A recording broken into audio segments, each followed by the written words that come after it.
In this video, I want to introduce the Masse shot. Now, first of all, I want to put a disclaimer on here. If you're doing this at a pool hall or somebody's house or something, you probably have to get permission first. A lot of pool halls, you may want to ask the people, hey, what table's about to get recovered? So you go practice these shots on a table that's got older cloth or something. You do it on somebody's brand new table and they're probably going to get pretty pissed at you. That said, what I want to do is introduce the Masse shot. And I want to give you a couple of things that you need to know. What I see a lot of people do is they come in and they'll sit there near the break area and somebody's racking and somebody's sitting there just pounding balls down into the cloth. That's not going to do you a whole lot of good. So you need to understand there's two different forces at work in the cue ball. The first one is whatever forward force that ball is going to have. So when it's moving down the table, that's one force. So when you hit a Masse shot, you need to impart the cue ball to go some direction.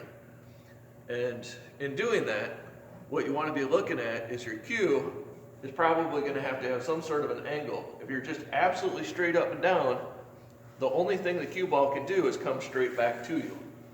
So if I hit just straight down on the ball is going to go out a little bit because it gets deflected. That's the forward force.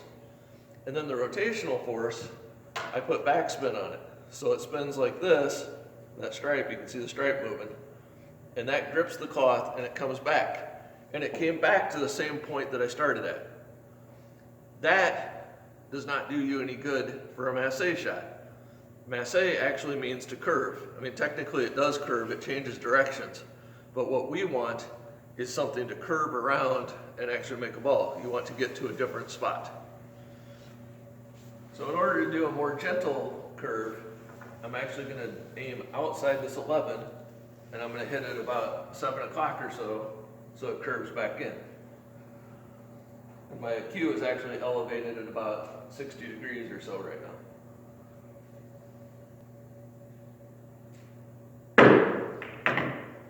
So I can curve around that 11 and make the 1. If I want to do a more aggressive curve, now my cue is going to have to go up a lot closer to 90 degrees, but you'll notice it's still tilted back towards me a little bit. The back of my cue is back here. My cue isn't straight up and down. So by aiming a little bit into the table, that's my aiming line. And then the Masse, or the spinning, the rotational force that I'm going to put on the ball, is going to be what's going to make it curve back to hit the 1 ball. So on this particular shot, I'm going to be looking at hitting the ball at about 6:30.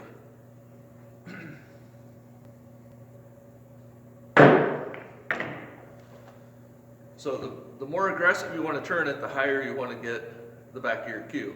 But you still need to be thinking in terms of a slightly different aiming line from a rotational force perspective.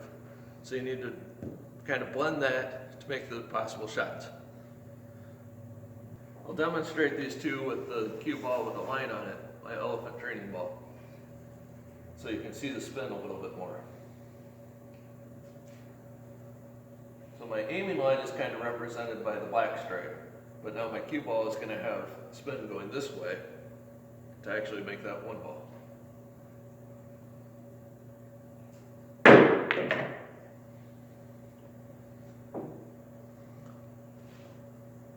So I'll go ahead and do that again.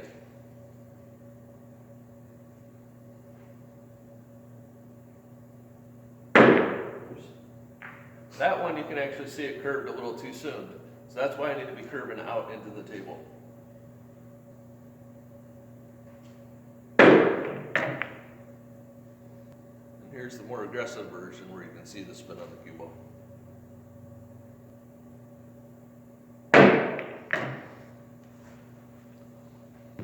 So please like and subscribe to this video series and go through the videos and work on each individual point and try to give yourself the best stroke that you can possibly have.